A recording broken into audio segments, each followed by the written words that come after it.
Nós vimos anteriormente que uma série de potências ela pode ser usada para representar uma função. Por exemplo, a gente encontrou que se você considerar a função 1 sobre 1 menos x, ela pode ser representada por uma série de potências de x, desde que o módulo de x seja menor do que 1. Então, há uma igualdade entre essas duas funções. Além disso, em qualquer intervalo fechado contido aqui de menos 1 a 1, há convergência uniforme. Então, eu posso fazer as integrações, que isso continua valendo sem problema nenhum. Bom, nós vimos então que para algumas séries de potências, nós conseguimos encontrar uma função que a representa, ou seja, nós temos uma representação diferente para nossa função. Agora, como eu faço o contrário? Se dada uma função, será que existe uma série de potências que equivale a ela, ou que é igual a ela, pelo menos em um intervalo de convergência, né? Então é isso que a gente está buscando a partir de agora. Então vamos considerar uma função que pode ser representada por uma série de potências que tenha um raio de convergência estritamente maior que zero ou infinito, tá?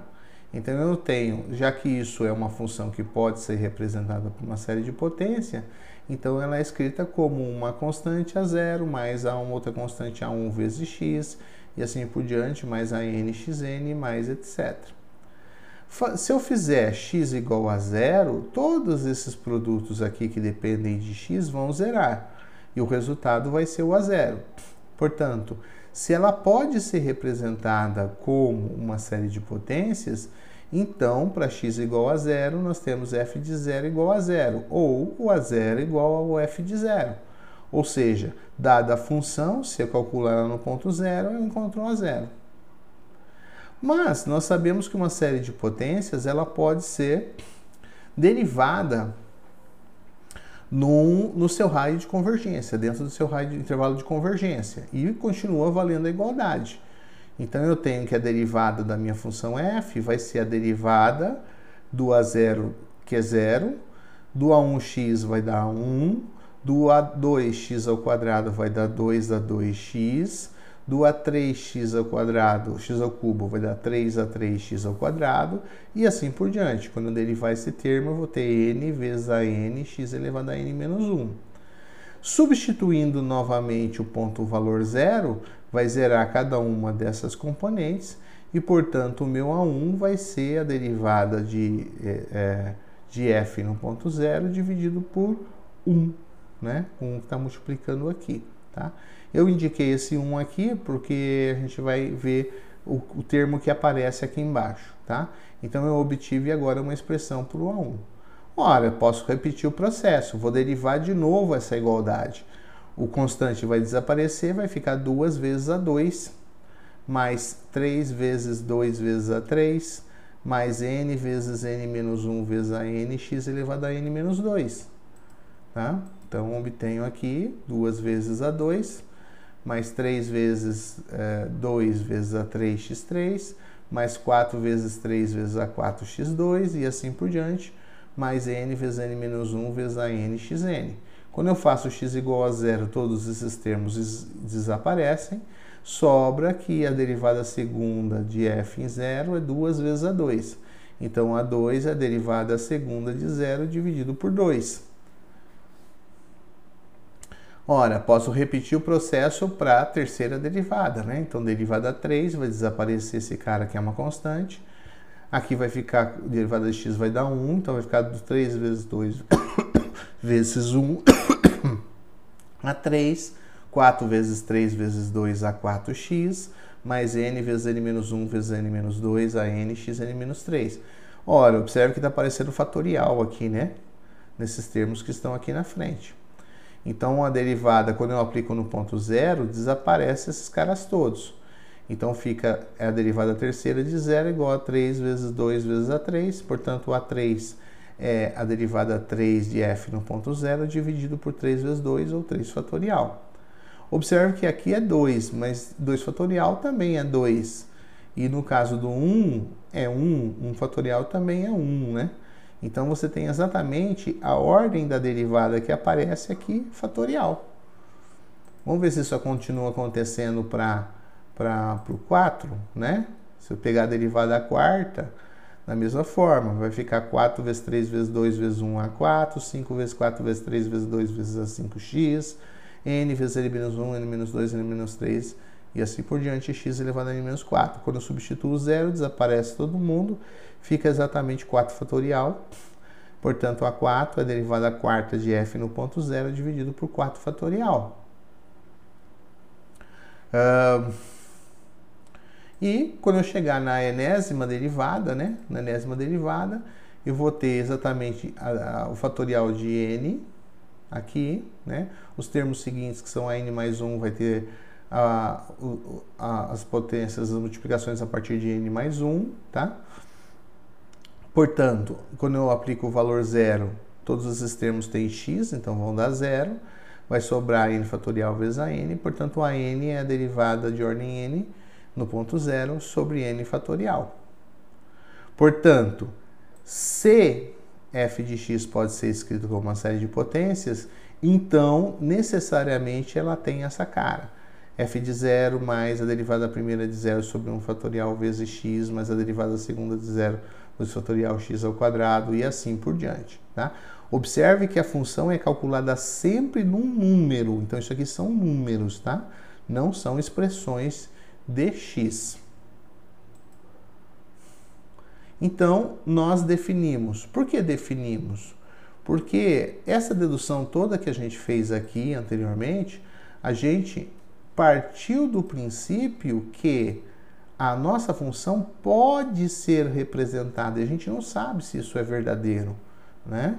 Então, a gente vai definir o que a gente chama de série de potências associadas, ou série de Maclaurin associadas a f de x, a série de potências dada por este coeficiente. Esse coeficiente tem um formato particular, onde aparecem as derivadas da minha função n aplicadas no ponto zero, tá? Eu estou assumindo que o f de zero, a derivada de ordem zero, é a função original, tá? Multiplicada pela potência de xn. Eu ainda não estou afirmando que esta derivada, ou que esta série de potências, é igual à minha função f de x. Eu preciso ver sob que condições essa igualdade acontece, tá? Um exemplo aqui de série de Maclaurin. Então, vou considerar a função f de x igual a e elevado a x. Portanto, eu tenho que a f de zero é a exponencial de zero, que vale 1. A derivada primeira da função f de x é a própria exponencial. Mas o que eu quero é a derivada calculada no ponto zero. Então, eu substituo no ponto zero e dá 1 de novo. A derivada segunda é a própria exponencial. Então, a derivada segunda aplicada em zero dá exponencial, 1. Então, a derivada de ordem n, como a gente já viu, ela não muda as derivadas, né? Então, é igual à própria exponencial. Portanto, a derivada de ordem n no ponto zero é a exponencial de zero, que é 1. Então, a série de Maclaurin associada à função f de x é igual a x elevado a n sobre n fatorial. Porque todas as derivadas aplicadas dão 1, elas são divididas por n fatorial e multiplicadas pela potência de x. Esta aqui é minha série de potências. A pergunta é, será que a exponencial de x ela é igual a essa série de potências? Ou seja, ela é igual a 1 mais x ao quadrado sobre 2 fatorial, mais x ao cubo sobre 3 fatorial, mais x à quarta sobre 4 fatorial, né? Mais assim por diante, tá? Essa questão é que é relevante. Se nós mostrarmos essa igualdade, a gente achou um método para calcular a série de potência associada a uma função. A gente vai mostrar isso para o caso mais geral, né? Por uma generalização da série de Maclaurin, que é a chamada série de Taylor. Mas a gente vai ver isso daqui a pouquinho. Antes, vamos ver um exemplo de uma função bem interessante. É uma função definida em duas partes, né? Que é f de x igual a exponencial de menos x ao quadrado, exponencial de menos 1x ao quadrado, se o x for diferente de zero, e a zero se x é igual a zero.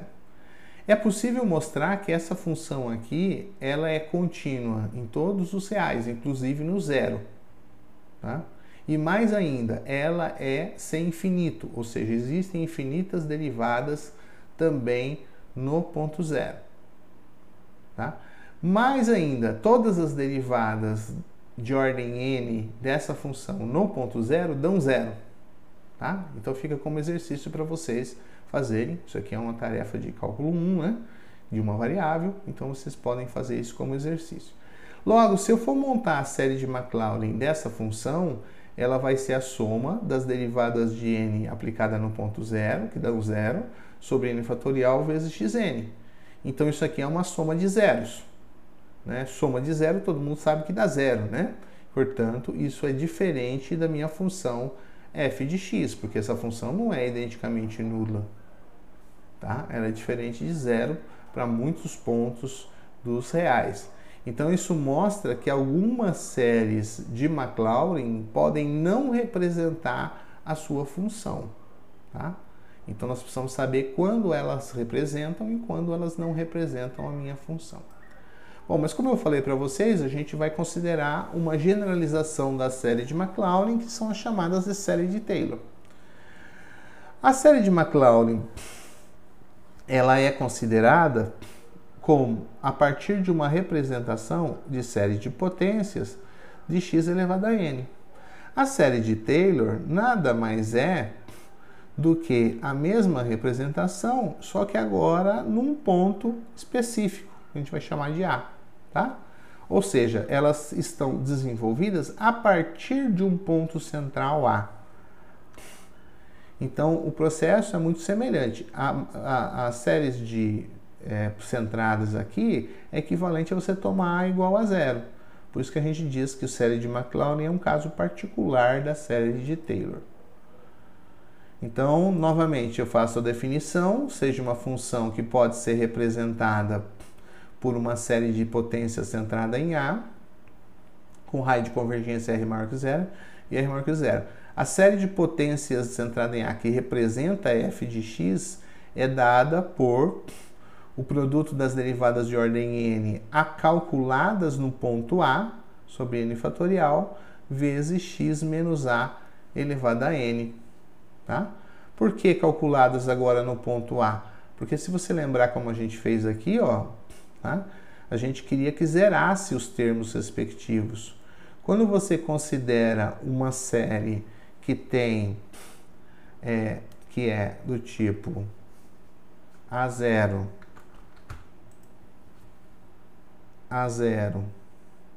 mais A1 x menos A, para zerar agora, eu não posso mais colocar x igual a zero, eu tenho que colocar x igual a A.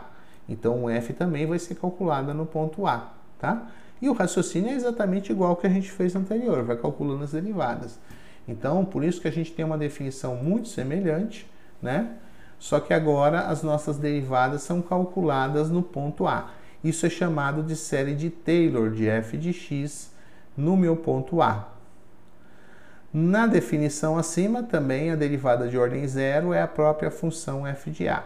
A série de Maclaurin corresponde à série de Taylor quando você toma o A igual a zero. Então, esse aqui é o caso geral que a gente vai trabalhar. Tá? Um exemplo, olha lá, eu quero representar a série de Taylor da função f de x igual a ln de x no ponto A igual a 1. Observe que eu nem consigo calcular a série de Maclaurin dessa aqui, né? Porque eu não consigo calcular o ln de zero, não está definido.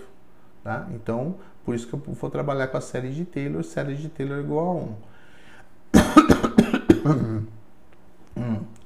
Então, eu calculo os coeficientes. Primeiro, vou calculando as derivadas. e substituindo no ponto 1. Então, a primeira função original, ln de 1 é 0. Depois, a derivada primeira é 1 sobre x, então a derivada primeira aplicada em 1 dá 1 sobre 1, que é 1. Vou calcular a derivada segunda de f de x, né? Observe que eu não vou calcular a derivada aplicada no ponto, tá? Porque calcular a derivada disso aqui é 0. Eu vou calcular a derivada da função. Então, eu estou derivando aqui, vai dar menos 1 sobre x ao quadrado. Quando eu aplico em 1, vai dar menos 1 sobre 1 ao quadrado, dá menos 1. Derivando novamente, vai dar 2 sobre x ao cubo. Aplicando no ponto 1, vai dar 2 sobre 1 ao cubo, vai dar 2. Derivando novamente, vai dar menos 3 vezes 2 sobre x à quarta. Aplicando no ponto 1, dá menos 3 fatorial sobre 1 à quarta. Dá menos 3 fatorial. Então, você vê que ela vai alternando o sinal, né? Alternando o sinal. E vai aparecer aqui o fatorial de n-1. Portanto, a derivada de ordem n, vocês podem provar por indução se quiserem, é menos 1 elevado a n-1 para alternar o sinal, n-1 fatorial sobre x elevado a n. Essa é a derivada geral. Quando eu aplico em x igual a 1, vai dar menos 1 elevado a n sobre n-1 fatorial. Então, eu vou substituir na série de Taylor. E, novamente, eu tenho menos 1 elevado a n-1, n-1 fatorial sobre n fatorial da série de Taylor, que multiplica x menos a, que é x menos 1 elevado a n. Simplificando aqui o n-1 com n fatorial, sobra o n. Então, portanto, essa série de Taylor seria x menos 1 menos x menos 1 quadrado sobre 2, mais x menos 1 ao cubo sobre 3, menos x1 menos 1 sobre 4 e assim por diante. Novamente, eu não sei se isso representa a minha função ln. Eu apenas obtive, né? Eu não sei se eu tenho a igualdade. Eu sei que a série de Taylor é essa, mas será que elas são iguais? Tá? Então, a gente vai estudar agora a questão de quando é que uma série de Taylor corresponde à sua função, tá?